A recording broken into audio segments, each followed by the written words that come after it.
அஸ்ஸலாமு அலைக்கும். அல்லாஹ் போதுமானவன். மீரா கதிரவனுக்கு, இயக்குனர் மீரா கதிரவனுக்கு நான் நன்றி சொல்றதா? இல்ல கோபப்படுறதா? என்னன்னு புரியல. கிட்டத்தட்ட ஒரு 15 நாளா, 20 நாளா அவரு பின்னாடியே நான் சுத்திட்டு இருக்கேன். நான் என் மனைவி பின்னால கூட அவ்வளோ சுத்துனது கிடையாது.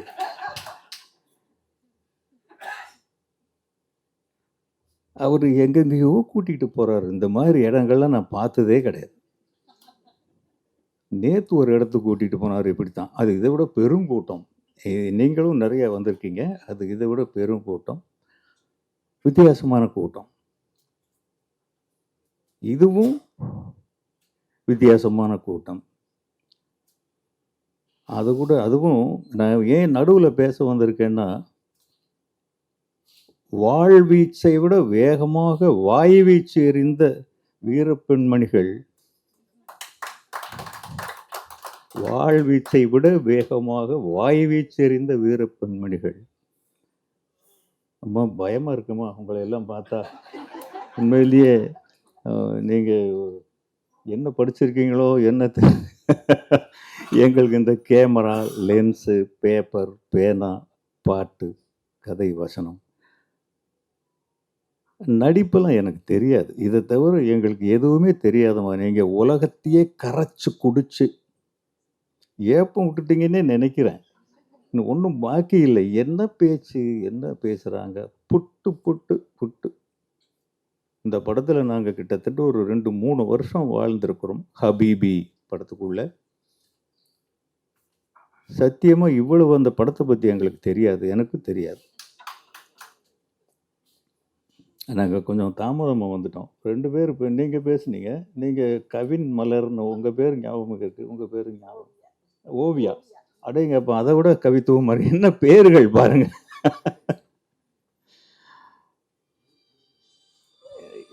இவரு மீரா கதிரவன் வந்து பல இடங்கள்ல என்ன கட்டி போட்டுருக்காரு.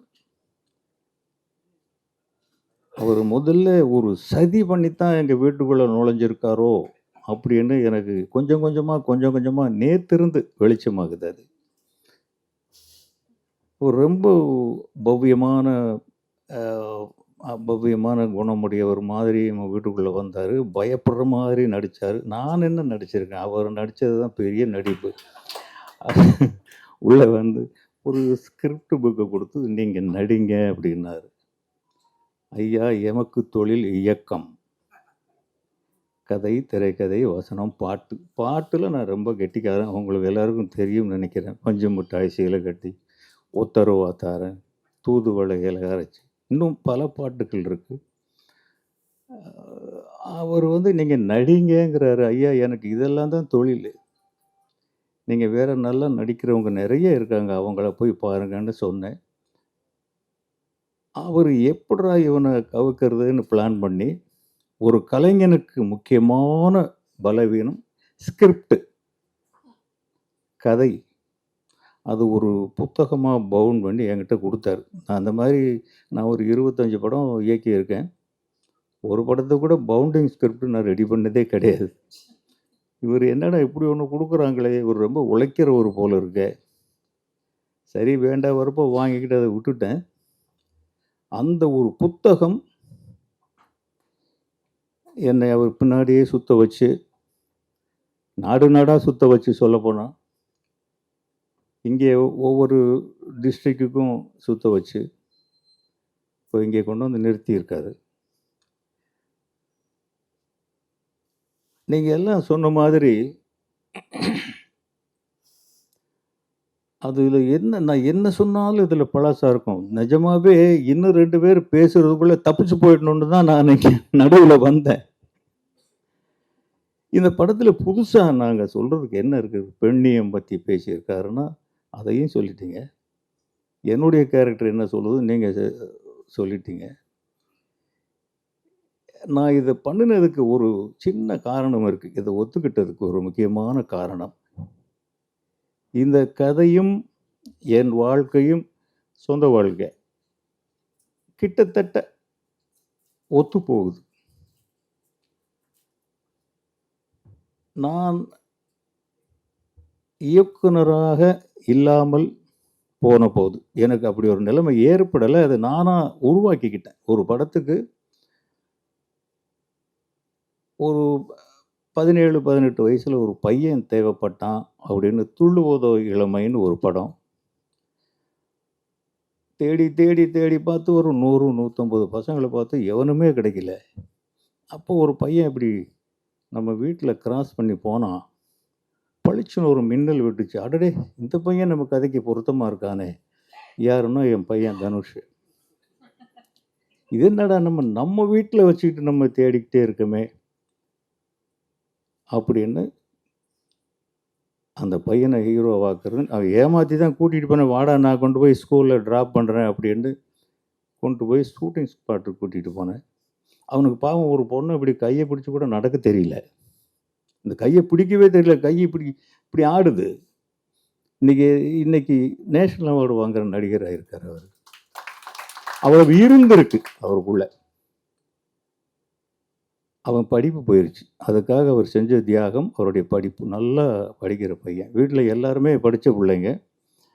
பெரிய பையன் mechanical engineer, Selvaraghavan mechanical engineer. இன்னொரு பொண்ணு டாக்டர், இன்னொரு பொண்ணும் டாக்டர். இவரும் டாக்டர் ஆகியிருப்பார். நான் கெடுத்தேன் அவனை. அன்னைக்கு ஒட்டுமொத்த ஃபேமிலியும் எகென்ஸ்ட். அவன் லைஃப்பை க்ளோஸ் பண்ணிட்டீங்கன்னு. அதுக்கப்புறம் ஒரு போராட்டம் என்ன வந்ததுன்னு, இவனை படிப்பை கெடுத்துட்டோமே, அது ஒரு ரெஸ்பான்சிபிலிட்டி. ஒரு ஃபாதருக்கு பெரிய ரெஸ்பான்சிபிலிட்டி. நான் சொல்கிற சம்பவங்கள் மாதிரி ரிசம்பிளன்ஸு இந்த படத்தினுடைய கதாபாத்திரங்களில் வரும் பாருங்க. ஒரு அப்பாவுக்கு இந்த பிள்ளைகளை எப்படி கரையேற்றுறது, அம்மாவுக்கு என்ன இருக்குன்னு அந்த பிள்ளைகளை எப்படி சாப்பிட வைக்கிறது. அவன் நல்ல வயிறார சாப்பிட்டுட்டான்னா அம்மாவுக்கு கடமை முடிஞ்சிருச்சு. இந்த அப்பாவுக்கு தான் இரவு பகலா, ராத்திரி பகலா வேலை செய்கிற இடத்துல எல்லா இடத்துலையும் இந்த பசங்களை எப்படி முன்னுக்கு கொண்டு வரலாம். அவன் 100 மார்க் வாங்கிட்டு வந்தால் கூட ஏன்டா 110 வாங்கலைன்னு அடிக்கிற கேரக்டர் அப்பாங்க. இவனை எப்படிடா நம்ம கரை ஏற்ற போகிறோம், இவன் படிப்பை கெடுத்துட்டோமே. இதில் சிந்திச்சு அதுக்கப்புறம் செல்வராகவன் வச்சு காதல் கூண்டேன் எடுத்து அவர் இப்போ டைரக்டர் ஆகிட்டார். 2 பிள்ளைங்களோட ரெஸ்பான்சிபிலிட்டி என் தலையில் வந்துருச்சு. இவனை எப்படிடா பாதுகாக்கிறது. இப்படி திருப்பி 5 படங்கள் எடுத்தேன் தனுஷோட. இந்த நாவல் பழம் நல்லா இருக்கும்னு வரும்போது 3 நாவல் பழம் சாப்பிட்டேன். நாளைக்கு வரைக்கும் அது தொண்டை கமரில் இருக்கும் போல இருக்கு. அதுக்கப்புறம் செல்வராகவன் 1000ல் ஒருவன் அப்படின்னு ஒரு படம் எடுத்தார். அது வேற பேரில் ஆரம்பிக்கப்பட்டவனும். மாலை நேரத்து மயக்கம்னு அனௌன்ஸ் பண்ணி ஒர்க்கு போயிட்டு இருக்கும்போது ஒரு நாள் மிட் நைட் 2 மணிக்கு வந்து அவர் கதவை தட்டினார். நான் பதறிட்டு, என்னடா பிள்ளை இந்த நேரத்தில் வந்து கதவை தட்டுறான்னு. என்னையா? இல்லைப்பா, இந்த கதை எனக்கு பிடிக்கலைன்னா. பிடிக்கலன்னா மாற்றிடு. நான் உடனே சொன்னேன், மாற்றிடு. இல்லைப்பா, அது ரொம்ப செலவாகும். அதை பற்றி கவலைப்படாதப்பா, நீ உன்னுடைய ப்ரொடியூசர் காப்பாற்றப்படணும், அவங்கக்கிட்ட பேசினார். அவருக்கு அந்த படத்தை ஆர்கனைஸ் பண்ணுறதுக்கு சரியான ஆர்கனைசர் இல்லை. ஒரு படம் நல்லா வர்றதுக்கு டைரக்டர் மட்டும் போதாது, நடிக்கிறது மட்டும் போதாது, அதை ஒருங்கிணைக்கிறவர் சரியாக இருக்கணும். அது யாருமே இன்னைக்கு அகப்படலை. அந்த கதையை சொல்லுப்பான்னு நான் கதையை கேட்டேன். பிரமிப்பாயிருச்சு. எப்படிடா இந்த கதையை எடுக்க போகிறான், யாரை வச்சு ஆர்கனைஸ் பண்ணுவான். உடனே அதில் நான் இறங்கினேன். நிர்வாக தயாரிப்பாளர்னு நான் இறங்கி, அவர் ஒரு 12 கோடி ரூபாய்க்கு பட்ஜெட் கொடுத்தாரு. படம் முடியும் போது 33 கோடி ரூபா. அது அவங்க அப்பா இருந்ததுனால அந்த படம் அவ்வளவு சிறப்பாக வந்தது. விஞ்ஞானம் மாற அந்த வீட்டில் இருக்கிற எல்லா கேரக்டர்களுக்கும் தனித்தனியாக இந்த அப்பனுடைய எண்ணங்கள் இல்லாத வேற எண்ணங்கள் வருது. வேற எண்ணங்கள்னா, ஆம், நம்ம ஏன் சம்பாரிக்கக்கூடாது? இன்னைக்கு எங்க வீட்ல பார்த்தீங்கன்னா, இந்த படத்துல இருக்கிற பல காட்சிகள் நடக்குது. காலையில எழுந்தோனே, "அப்பா எங்கம்மா போயிருக்காரு?" இன்னைக்கு வரைக்கும் பெருமையோட சொல்றேன். என் குழந்தைகள் யாருமே என் முகத்த பார்த்து பேசினதே கிடையாது. அவ்வளவு மரியாதை. நம்ம அப்பா நமக்காக ரொம்ப கஷ்டப்பட்டவர். அவர முகம் பார்த்து பேசக்கூடாது. அப்படின்னு வச்சிருக்காங்க. அவங்களுக்கு என்ன ஆசைன்னா 4 பேருக்குமே எங்க அப்பா சந்தோஷமா இருக்கணும். சொல்றாங்க, "ஏன்பா போறீங்க? எதுக்கு நடிக்க போறீங்க? எதுக்கு டைரக்ட் பண்ண போறீங்க? ஏன் பண்ணணும்? 73 வயசு ஆயிருச்சு. ஓய்வெடுங்க. அம்மாவ கூட்டிட்டு ஜப்பான் போங்க, அமெரிக்கா போங்க. நீங்க கஷ்டப்பட்டதெல்லாம் பார்த்து, பார்த்து நாங்க வளர்ந்தோமேப்பா. நீங்க சந்தோஷமா இருக்கிறத நாங்க எப்ப பார்க்கறது?" ஒரு குழந்தைகளுக்கு இருக்கிற ஏக்கங்கள் என்னவா இருக்குன்னு பாருங்க. அதே எண்ணங்கள் தான் இதுல இருக்கிற தம்பிக்கு இருக்கு. அவன் என்ன சொல்றான்? "நீ ஏன்டா இனி கஷ்டப்படுற? நான் சம்பாரிக்கிறேன். நான் வெளிநாட்டுக்கு போறேன்." இவனுக்கு என்னன்னா இந்த தறி எப்பவுமே என்ன டைரக்ட் பண்ணாதீங்கன்னு இன்னைக்கும் சொல்றாங்க. நான் இன்னைக்கும் அத தேடி தான் போய்க்கிட்டு இருக்கேன். இல்லாட்டி ஒரு மீரா கதிரவன் 10 ஸ்கிரிப்ட் குடுத்திருந்தாலும் நான் போயிருக்க மாட்டேன். என் உயிருக்குள்ள ஓடிட்டு இருக்கிறது சினிமா. அவங்க அதான் சொல்றாங்க, "இன்னைக்கு டைரக்ட் பண்ணாத." அதே மாரி தான் இதுலயும் சொல்றாங்க, "அண்ணே நீ வேலை செய்யாத அண்ணே, நாங்க பார்த்துக்கிறோம்." மருமகள் அந்த தம்பி பொண்டாட்டி இந்த சாலியா கேரக்டர் என்ன சொல்றான்? "ஏன் கஷ்டப்படணும் இப்படி இந்த தறியோட?" சொல்ற கேரக்டர் தான் வேற. அவன் வீட்டுக்குள்ள இருக்கிற கேரக்டர் வெளியிலிருந்து வந்த கேரக்டர். அதனால அவருக்கு கோவம் வருது, அந்த பொண்ணு சொன்னா மட்டும். இன்னொரு மகன் அவனும் அதே தான் செய்றான். இந்த மாதிரி வர, வர, வர இது என் வாழ்க்கையோட ஒத்துப்போன சம்பவங்கள் வந்ததுனால தான், அதுல அவ்வளவு நல்லா நடிக்க முடிஞ்சது. நான் நடிக்கலைங்க. நிஜமாவே நான் நடிக்கவே இல்ல. 1% கூட. என் குடும்பத்தினுடைய சம்பவங்கள் அதுக்குள்ள இருந்ததுனால, அப்படியே போய் அவங்களோட ஜாலியா டிஃபன் சாப்பிட்டுட்டு, மத்தியானம் சாப்பிட்டுட்டு, கொஞ்சம் எல்லாமே நம்மளோட சின்ன பிள்ளைங்க யாருமே எதிர்த்து பேச மாட்டாங்க. நம்ம அவங்கள மிரட்டலாம். மரியாதை எழுந்து நிப்பாங்க. அப்படியே ஜாலியா வாழ்ந்துட்டு வந்துட்டோம். அது என்ன கொஞ்ச நாள் டூர் போகலான்னு போனது ஒரு பயணம் போன மாரி ஆயிப்போச்சு. அவரே முதல்ல சொல்லி தான் ஏமாத்திட்டாரு. ஒரு 8 நாள் போதும்னாரு. அதுவே வேண்டா வெறுப்பா தானே நம்ம போறோம். அப்புறம் போனா ஒரு 12 நாள் ஆச்சு. அப்புறம் ஒரு 40 நாள் ஆச்சு. இந்த 40 நாள்ங்கிறது ஒரு 2, 3 வருஷமா எனக்கு என்ன நானும் ஒரு தயாரிப்பாளர், இயக்குனர், சொந்த படம் எடுத்திருக்கேன் நானு. அவர் படுற கஷ்டங்கள பார்த்தேன். பட் ஒரு குவாலிட்டியாக அந்த படம் வருது. ஆனா சத்தியமா சொல்றேன், இந்த படம் இவ்வளவு நல்லா வரும். இவ்வளோ நீங்க யாரோ சொன்னாங்க, ஓப்பனிங் 2, 3 நாள் கொஞ்சம் அப்படி இப்படி இருந்ததுன்னு நெனைக்கிறேன். இன்னைக்கு எல்லா இடங்கள்லயும் நல்லாவே இருக்கு. இந்த படம் இவ்வளவு பெருசாக வரும். இப்படியெல்லாம் வந்து நின்னு பேசுவேன் அப்படிங்கிறதெல்லாம் சத்தியம் அன்னைக்கு எனக்கு தெரியாதுங்க. படம் ரிலீஸுக்கு முதல் நாள் வரைக்கும் நான் படத்தையே பார்க்கல. எனக்கு பயம். என்னடா ஏதோ முஸ்லீமானுங்க, பாய்னாங்க எதையோ பண்ணிட்டு வந்திருக்கோமே! இது எப்படி இருக்கும்? ஒரு டைரக்டருக்கு நம்மளால் ஒரு பாதிப்பு வந்துருமா? அப்படின்னா, எனக்கு உண்மையிலேயே என் தயாரிப்பாளர் கஷ்டப்படுறத என்னால பார்க்க முடியாது. அப்படின்னு பார்க்காம வேறு வழி இல்லாம இந்த மாதிரியெல்லாம் பேச சொல்றாங்களேன்னு சொல்லி தான் ரிலீஸுக்கு முதல் நாள் போய் அந்த படத்த பார்த்தேன். இன்னைக்கு வந்து போற பக்கங்கள்ல யூசுப் பாய், யூசுப் பாய்ன்னு தான் கூப்பிடுறாங்க. இவங்களே யூசுப் பாய்ன்னு தான் கூப்பிட்டாங்க. அது கூட நல்லா இருக்கு. பொதுவாவே சினிமாவுல கொஞ்சம் ஒர்க் அவுட் ஆகலன்னா பேர மாத்தி வச்சுக்குவாங்க. கஸ்தூரி ராஜா அப்படிங்கிறத விட யூசுப் பாய்ன்னு வச்சுக்கலாம் அப்படின்னு யோசிச்சேன். பட் அது முடியாது. கஸ்தூரிங்கிறது என்னுடைய குலதெய்வத்தோட பேர். அதனால அத நான் மாத்த முடியாது. அந்த அளவுக்கு ஒரு பேரு வாங்கி குடுத்து, இன்னொரு கெரியர், இன்னொரு வாழ்க்கையை எனக்கு தொடங்கி வச்ச மீரா கதிரவனுக்கு இந்த இடத்துல ஆழமான நன்றி தெரிவிச்சுக்கிறேன். அவர் உண்மையிலேயே என் முதல் மகனுக்கு அவரை விட வயசு கூட. என் மகன் வயசு தான். ஒரு மகன மாதிரி தான் என்னைய பார்த்துக்கிட்டார். அதை விட நிறைய எனக்கு என்ன சொல்றதுன்னு, நிறைய முஸ்லீம் குடும்பங்களோட சம்மந்தப்பட்டிருக்கேன். ஆரம்பத்திலிருந்தே. அது நேத்து கூட அதான் சொன்னேன். நான் படிச்சது வந்து ஹாஜி கருத்ராவுத்தர் ஹவுதியா காலேஜ். அதை விட முக்கியமான விஷயம் என்னன்னா, முதல்ல நான் சைட் அடிச்ச பொண்ணு ஒரு முஸ்லீம் பொண்ணு தான். அது அந்த பொண்ணு என்ன பார்க்கல. நம்ம வீட்டு ஜன்னலுக்கும் அவங்க வீட்டுக்குள்ள ஒரு ஜன்னல் இருக்கு. அந்த பொண்ணு தலை சீவ, பொட்டு வைக்க அங்க வரும் போல இருக்கு. பொட்டு வைக்க மாட்டாங்கல்ல. தலை சீவுறதுக்கு அங்கங்க வரும்னு அன்னைக்கு வரும். அப்ப பார்க்குறது அந்த வயசு அப்படித்தானே இருக்கும். ஹாஜி அன்னைக்கு எனக்கு விதைக்கப்பட்டிருக்கு இந்த ஹபீபி.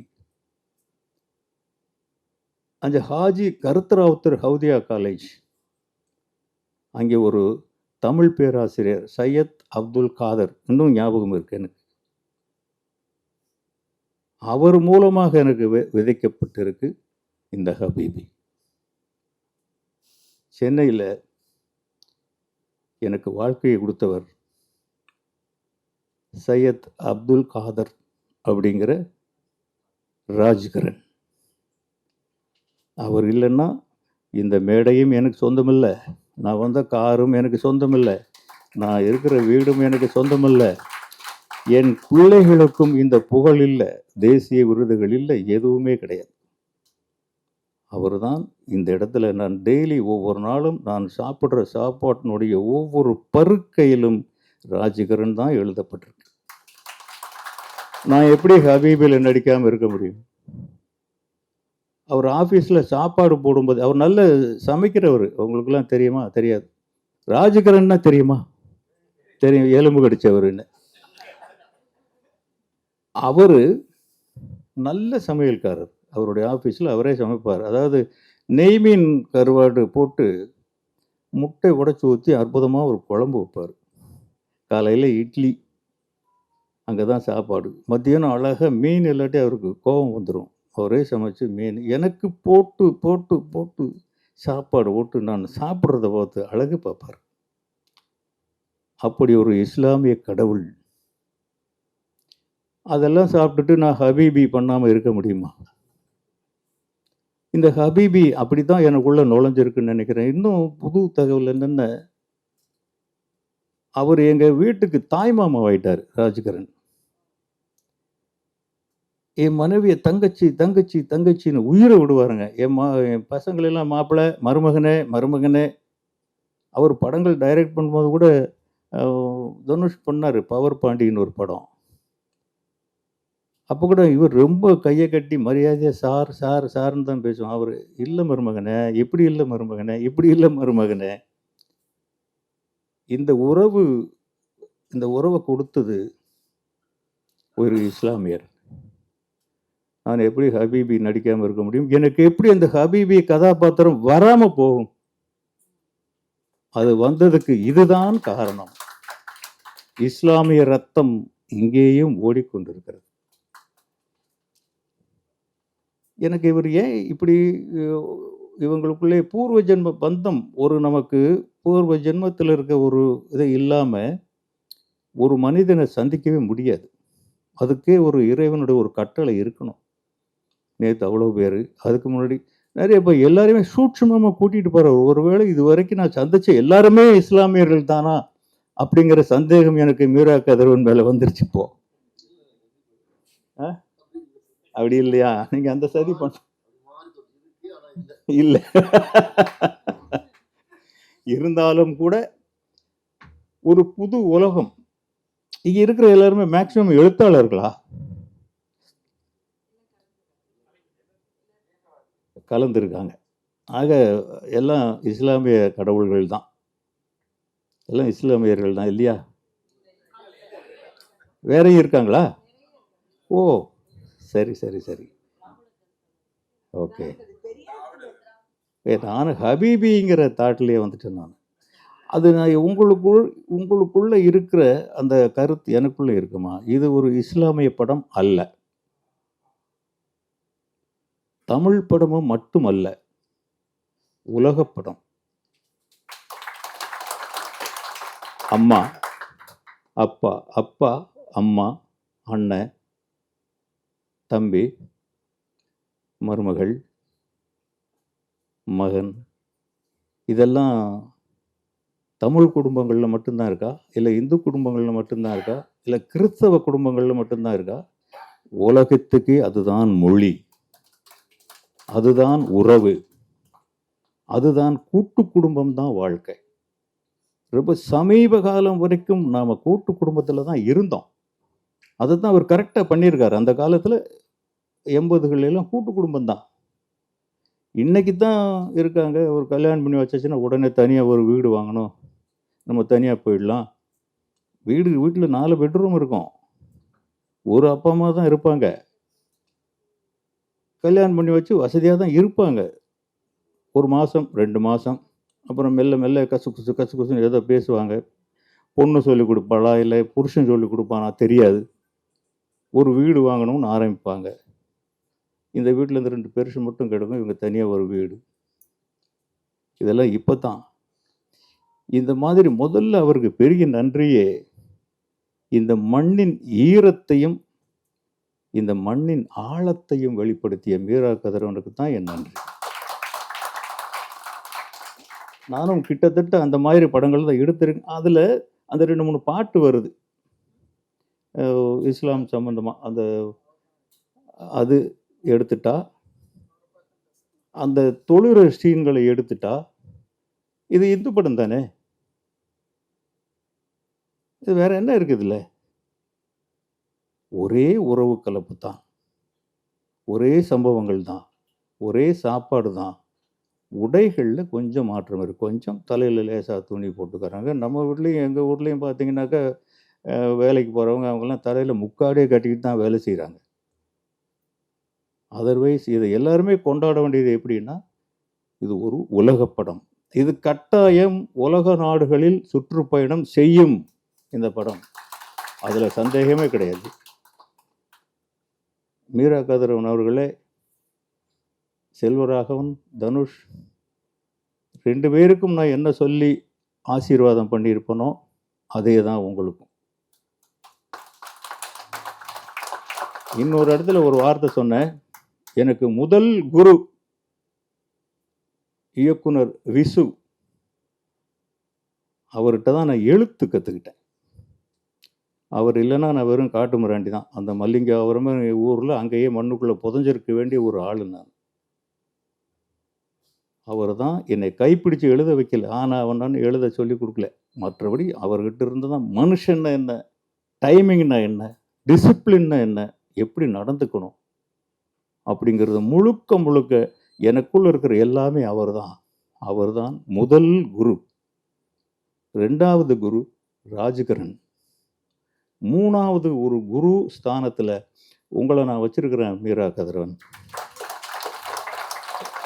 என்ன இல்லை இது நான் வரும்போது பயந்துக்கிட்டு தான் வந்தேன் நடிக்கிறதுக்கு. மறுபடியும் சொல்கிறேன், நான் என் குடும்பத்தினுடைய சம்பவங்கள் எனக்குள் இருந்ததுனால, நான் அனுபவித்த சம்பவங்களாக இருந்ததுனால, ஒருத்தன் அனுபவித்த சம்பவங்களை எழுதுறதுக்கே ஒரு அறிவு வேணும். நமக்கு வர்றதை நம்ம எழுதுறதுங்கிறது வேற, நாம் எழுதுறது மற்றவனோட பொருந்தி போகுதுங்கிறது வேற. இவங்க இருக்கிறவங்களும் வேலை இல்லாதவங்களா என்ன? எல்லாருக்கும் வேலை இருக்குது. அவங்க இந்த மாதரசிகள்லாம் உங்களை பார்க்கறதுக்கே பயமாக இருக்குது, இப்படி திரும்பி பார்க்கறதுக்கு. அப்படி ஒரு எழுத்து நானும் பார்த்து மலைச்சிருக்கேன். உங்கள் இதில் அணுவாக உங்களை ரசிச்சிருக்கேன், உங்களுடைய ஒர்க் எப்படின்னு. அவர் உட்காந்து நான் பார்த்தது இல்லைங்க ஸ்பாட்டில். நானும் உட்கார மாட்டேன். சேர் நாற்காலி போட்டு ஒரு இயக்குனர் மாதிரி கால் மேலே கால் போட்டு அப்படி ஒரு இமேஜ் உருவாகி இருக்குது, டைரக்டர்னா இப்படி தான் அப்படின்னு. அது பாரதி ராஜாவுக்கும் கிடையாது, என் குருநாதர் விசு சாருக்கும் கிடையாது, மீரா கதிரவனுக்கும் கிடையாது.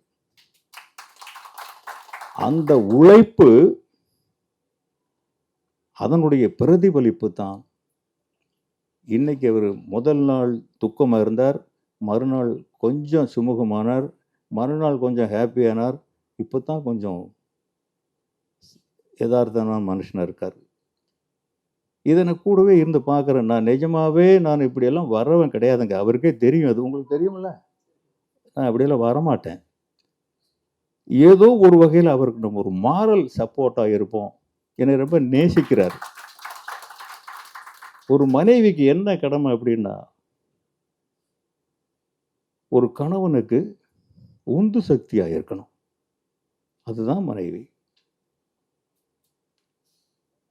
நான் இந்த இடத்துல என் மனைவி விஜயலட்சுமி பத்தி அவங்க பேர சொல்லாம நான் எந்த மேடையில இருந்தும் இறங்குனது கிடையாது. ஏன்னா, எனக்கு பேசுறதுக்கு அ மெட்டீரியல் வர்றதே அங்க இருந்து தான் வருது. ரேசர்ல அப்படிதான் வருது. நான் சென்னைக்கு வர்றதுக்காக அந்த 1977வது வருஷம் நெனைக்கிறேன். மொத்தம் ரூ. 50 தான் தேவை. அப்போ செல்வராகவன் 3 வயசு குழந்தை. நான் கொஞ்சம் அதிகமா டைம் எடுத்துக்கிறேனோ? இல்லையா? அ சரி. அப்போ கையில காசு கிடையாது. ரொம்ப பெரிய குடும்பம், பணக்கார குடும்பம் நான் பொறந்தது. இருந்தாலும் எங்க அப்பாவுக்கு 2 மனைவிகள். போதுமா வறுமைக்கு காரணம்? இப்போ அந்த ரூ. 50 எனக்கு கிடைக்கல ஊர்ல. அன்னைக்கும் ரூ. 50ங்கிறது ரொம்ப பெரிய அமௌண்ட் கிடையாது. சாதாரண அமௌண்ட் தான். மதுரைக்கு பக்கத்துல ஒரு வீட்ல, ஒரு கிராமத்துல எனக்கு தெரிஞ்ச லேடி இருந்தாங்க. நான் குடுக்குறேன் நீ வா அப்படின்னாங்க. நான் என் ஒய்ஃபையும் கூட்டுக்கிட்டு, குழந்தையும் கூட்டிக்கிட்டு அங்க போய் சேரும்போது ஒரு சாயந்தரம் ஒரு 4, 5 மணி ஆயிடுச்சு. தடபுடலா விருந்து வச்சாங்க. ஆஹா! சாப்பாடு பிரமாதமா இருக்கு. எல்லார் முகத்திலயும் சிரிப்பு, கலகலப்பு, புது உறவு. ரூ. 50 கிடைச்சிரும். நமக்கு நோக்கம் வரும் அந்த தூண்டில் போட்டு வச்சுன்னா மீன் வருமாங்கிறது தான். ம். ஏன்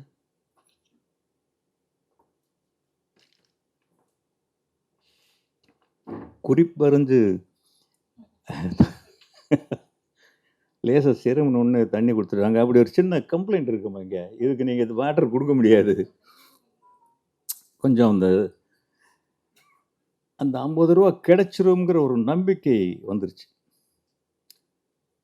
அப்புறம் சாயந்தரம் ஆயிடுச்சு. நல்ல சாப்பாடு. படுக்கிறதுக்கு தனி அறை குடுத்தாங்க. நானும், என் மனைவியும், என் குழந்தை செல்வராகவன். அவரு தூங்கிட்டாரு. நான் தூங்கவே இல்ல. கடியாரம் வந்து 1, 2 அடிக்குது. ஒரு பக்கம் லேசா பயம் கூடுது. என்னடா! இவங்கள நம்பி இங்க வந்துட்டோமே! பணம் கிடைக்குமா? ஒரு நிலைமைய பாருங்க. அதுக்கு முன்னும் 3 மாசத்துக்கு முன்னாடி மாசம் ரூ. 4000 சம்பளம் வாங்கினவன் நான். அந்த காலத்துல. 76ல மாசம் ரூ. 4000ங்கிறது எவ்வளவு பெரிய அமௌண்ட்டுன்னு பார்த்துக்கோங்க. அப்படி இருந்துட்டு, இன்னைக்கு ஒரு ரூ. 50க்கு அடுத்த வீட்ல வந்து படுத்திருக்கோம். அப்படியே கூசுது. அப்ப லேசா சத்தம். "என்னங்க நீங்க தூங்கலையான்னு?" கேட்குறாங்க விஜயலட்சுமி. எனக்கு ஷாக் ஆயிருச்சு. என்னம்மா நீ தூங்கலையான்னா? ஏங்க நீங்க தூங்க மாட்டீங்கன்னு எனக்கு தெரியாதா? இல்லம்மா அந்த அம்மா வீட்ல மாமனாருக்கு தெரியாம, புருஷனுக்கு தெரியாம, உறவுகளுக்கெல்லாம் தெரியாம காசு குடுக்கணுமா என்னம்மா தெரியல. நம்ம தூங்கிட்டோம்னா பணம் கொண்டு வந்துட்டு திருப்பி போயிட்டாங்கன்னா? அப்படின்ட்டு முழிச்சுக்கிட்டே இருக்கோம். அவங்க கொஞ்ச நேரம் அப்படியே பார்த்துக்கிட்டு இருந்தாங்க.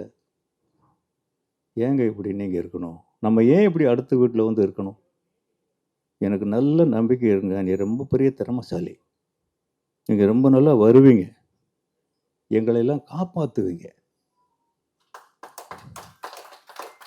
எனக்கு ஒண்ணுமே புரியல. என்னடா கையில 10 பைசா இல்ல. நடு ரோட்ல நிக்கிற மாரி நிக்கிறோம். இந்த அம்மாவுக்கு எங்கேருந்து இந்த தைரியம் வருது? அதுதான் மனைவி. அப்புறம் மறுநாளும் இந்த பணம் கிடைக்கல. நாங்க அதுக்கப்புறம் கிளம்பி வந்துட்டோம். சென்னைக்கு வந்துட்டோம். அந்த நிழல் என்ன விட்டு நகரவே இல்ல இன்னைக்கு வரைக்கும். அது மாதிரி மனைவிங்கிறவ புருஷனுக்கு உந்து சக்தியா இருக்கணும். இந்த படத்திலயும் எல்லா மனைவிகளும் கரெக்ட்டா இருக்காங்க. 3 பெண்கள இந்த படத்துல 4 பெண்கள்னு சொல்லலாம். அதுல 3 பெண்கள் தான் பவர்ஃபுல்லா இருக்காங்க. 3 பெண்கள அங்குசம் மாதிரி நிறுத்தியிருக்காரு அவரு. ஒண்ணு அந்த என்னுடைய மனைவி கேரக்டர். அது பாவம் ஒரு அம்மா. அப்படியே ஒரு ஷேடோ மாதிரி அந்த வீட்ல வாழ்ந்துகிட்டு இருக்கும் அது. எப்போதுமே அம்மாக்கள் அப்படித்தான். புருஷனுக்கு பயப்படணும், புள்ளைகளுக்கு பயப்படணும், குழந்தை இருந்தான்னா அவனுக்கு பயப்படணும், மகளுக்கு பயப்படணும், வீட்டு செலவுக்கு பயப்படணும், புருஷனுடைய பசிக்கு பயப்படணும். இந்த பயத்திலேயே காலத்தை போக்குறவ தான் மனைவி. தம்பி, இப்படி இந்த மனைவி, இந்த 3 பெண்கள்ல ஒரு பெண் அந்த மனைவி, இன்னொரு பெண் அந்த சாட்சி கேரக்டர். அது ஒரு தினுஷா வேற மாதிரி இருக்கு. இந்த காலத்தை அன்னைக்கு வாழ்ற வாழ்க்கையை பிரதிபலிக்கிற ஒரு கதாபாத்திரம். புதுசா கல்யாணம் பண்றாங்க. அவங்களுக்குன்னு சில எண்ணங்கள் இருக்கும், ஏக்கங்கள் இருக்கும். இப்படித்தான் வாழணும்னு சில வரைமுறைகள் இருக்கும். இப்ப என்னுடைய கேரக்டர் வந்து அன்னைக்கு கிடைக்கிறத சாப்பிட்டுட்டு பேசாம இருப்பான். கிடைக்கிற துணியை கட்டிக்கிட்டு வாழ்க்கையை வாழ்ந்துருவான். இந்த காலத்து இளைஞர்கள் அப்படி அந்த பொண்ணும் அவ கணவனும், நம்ம புருஷன் இப்படித்தான் இருக்கணும். அவளுக்கு புருஷனை பேசினா கூட அவளுக்கு கோவம் வரும். நம்ம புருஷனை அவமானப்படுத்துறாங்க அப்படின்னு. இப்படி ஒரு பெண்ணு. சுயமரியாதைங்கிறது எல்லாருக்குமே இருக்கு. ஒண்ணு. இன்னொன்னு, அந்த 2வது பெண். அந்த க்ளோஸ் பண்ணணும்னு சொல்லுதே, என்ன ஒரு எக்ஸ்பிரஷன்! அந்த நான் ரொம்ப பயந்துக்கிட்டே இந்த படத்துல நடிச்சேங்க. என்ன பூராமே ஒரு புது நடிகர்கள் மாதிரியா நடிச்சாங்க. கொஞ்சம் விட்டிருந்தா ஒரு இடத்துல என்னை க்ளோஸ் பண்ணிருப்பாங்க. அந்த பயம் ஒரு பக்கம். நம்ம விட்டு கொடுத்துடக்கூடாதே. அவங்க தோத்துடலாம் என்கிட்ட. அவங்க கிட்ட நான் தோக்கக்கூடாது. இது ஒரு பயம். அதனாலேயே தான் நான் அந்த படத்தை பார்க்கல. அந்த பெண்ணு, அவன் நடையே பாருங்க. இந்த காலத்தின் நடை, இந்த காலத்தின் உடைப்பழக்கம், இந்த காலத்தின் குரல், அந்த விஞ்ஞான வளர்ச்சி எப்படி காட்டியிருக்காரு பாருங்க அதுல. அடுத்த பெண், இந்த படத்திலேயே மிக சிறப்பாக நான் ரசித்த ஒரு பெண், நிலோஃபர். காதல் இல்லையா? அது எல்லாருக்குமே பிடிக்கும். எனக்கு இன்னும் பிடிக்குது. அந்த பொண்ணு எங்கெங்க நடிச்சா? அவன் முகமே இறைவன் படைத்த படைப்பு. இல்ல, மீரா கதிரவன் படைத்த படைப்பு அது. அந்த கதாபாத்திரத்தை, அந்த எவ்வளவு முழு கதையும் அந்த முகத்திலேயே சொல்லிட்டு இருக்கா. வேற அந்த பக்கம் இந்த பக்கம் அந்த பொண்ணுடைய இது நகரவே இல்லை. என்ன காதல்ங்க அது! பாரதி ராஜா படத்துல இவ்வளவு காதல் ஸ்பெஷலிஸ்ட் அவரு. இவ்வளவு பார்த்துருக்கோமா? ஒரு 10 அடி கூட 2 பேரும் நெருங்க மாட்டாங்க. அந்த கண்கள் மட்டும், 4 கண்கள் மட்டும் பேசிக்கிட்டே இருக்கு. அந்த 2 உதடுகள் மட்டும் லேசா சில இடங்கள்ல புன்னகை பண்ணிக்கிறாங்க. என்ன கட்டுப்பாடு! அந்த இஸ்லாமிய குடும்பத்துல ஒரு பெண்களை எப்படி கட்டுப்பாட வளர்க்குறாங்கங்கிறது ஒரு உதாரணம் இல்லையா அது? அப்படி இருந்து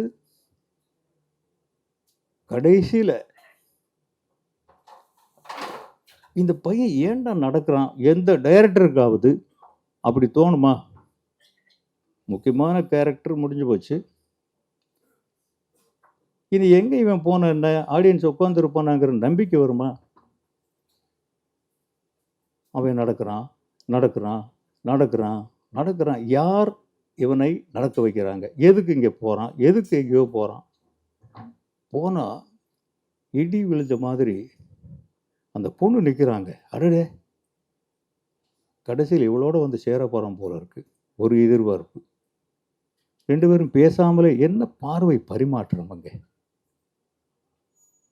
அந்த கண்களுக்குள்ள எவ்வளவு மொழிகள் இருக்கு அவங்க 2 பேருக்குள்ளேயும். அட பாவி, இவ்வளவு நாளா வராம விட்டுட்டேட. நீ இங்க இருந்தும் உன்னை நான் பத்தி யோசிக்காம விட்டுட்டனே. இவ்வளவு கெஞ்சல்கள், போராட்டங்கள், இவ்வளவு இருந்தும்